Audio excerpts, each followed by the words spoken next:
Pessoal, estou aqui num dilema, querendo saber se é a Bíblia que está alinhada com os acontecimentos ou se são os acontecimentos que estão coincidindo com as Escrituras, né? Se é um ciclo que se repete e coincide com tudo que já está descrito e determinado na história. Olha só, ontem eu compartilhei uma experiência de oração e da leitura do capítulo 9 do profeta Isaías, que citava justamente aquilo que eu estava intercedendo, né, a Deus de acontecimentos no nosso país, aqui no Brasil. E hoje a minha leitura caiu no capítulo 10 de Isaías e me chamou muita atenção, queria que vocês meditassem nisso comigo.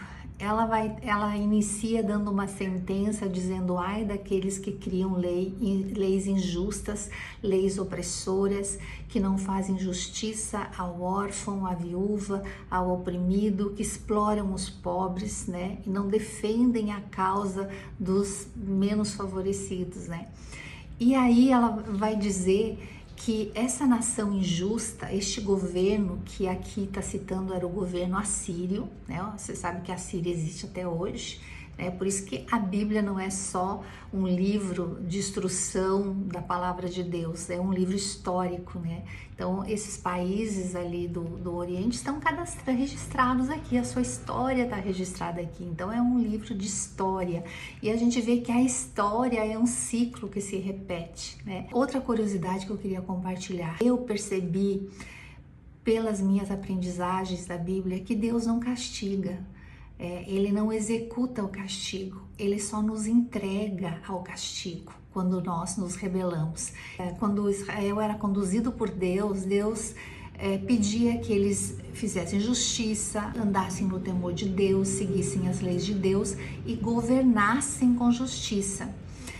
Porém, quando eles se rebelavam contra a diretriz de Deus, a instrução e os preceitos de Deus, Deus os entregava a juízo em governos terrenos opressores, que no caso aqui ele entregou Israel nas mãos do governo da Síria, que era um governo tirano, com leis injustas, um governo saqueador. Acompanhe comigo a leitura para você perceber o tamanho da arrogância desse governante.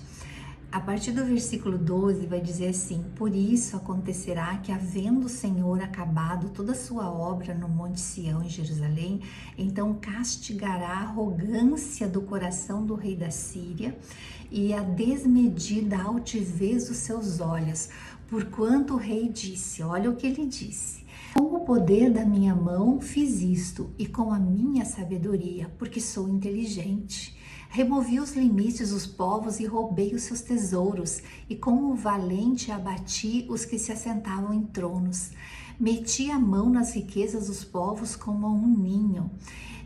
E como se ajuntam os ovos abandonados, assim eu ajuntei toda a terra. E não houve quem movesse a asa ou abrisse a boca ou piasse. Porque, claro, quem abrisse a boca ia para a forca ou ia para a prisão, né? Porque ele era a lei, ele mandava, ele fazia e acontecia. Aí olha a resposta de Deus que vem para ele: porventura gloriar-se-á o machado contra o que corta com ele? Ou presumirá a serra contra quem a maneja?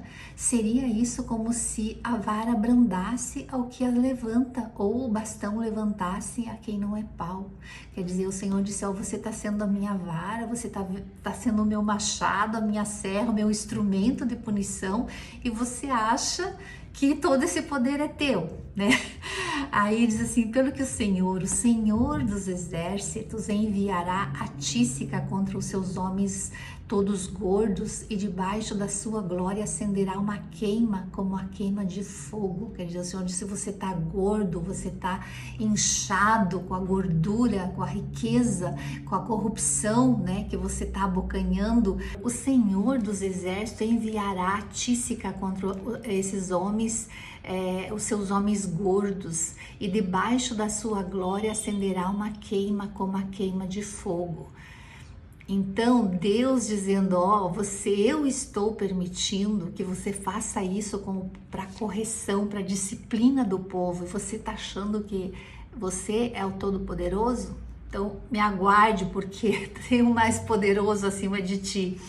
E aí ele diz assim, porque mesmo Deus estando irado com Israel, olha a promessa, a bondade de Deus. Ele diz assim, porque a luz de Israel virá a ser como fogo e o seu santo como labareda, que abrase e consuma os espinheiros e os abrolhos da Síria num só dia. O seu santo, o santo que sairia de Israel, aqui já é a promessa messiânica, seria Jesus, né? E ele diz assim, como também consumirá a glória e a sua floresta e o seu campo fértil, desde a alma até o corpo. Então, essa arrogância, ele fala como uma floresta, como uma árvore frondosa que se arraiga, né? A soberba, a arrogância, a vaidade.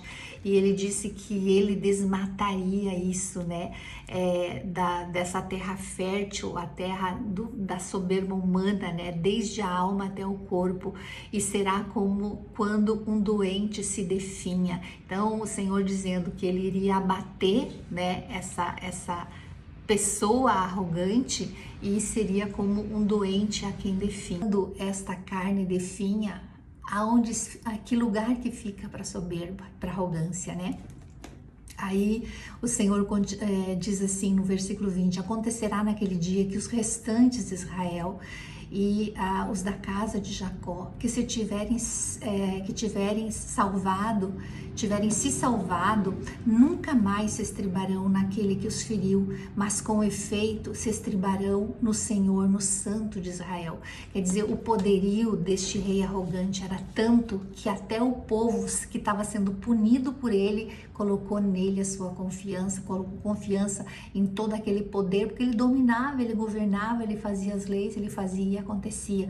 Mas o Senhor disse, aqueles, o remanescente, que entender a disciplina, que se sujeitar e se refugiar a Deus, ele não mais colocará a sua confiança nos poderosos, mas colocará a sua confiança no Todo-Poderoso, que é o Senhor Deus, né? Os restantes se converterão ao Senhor, ao Deus forte, sim, os restantes de Jacó, porque ainda que o teu povo Israel seja como a areia do mar, o restante se converterá, destruição será determinada, transbordante de justiça.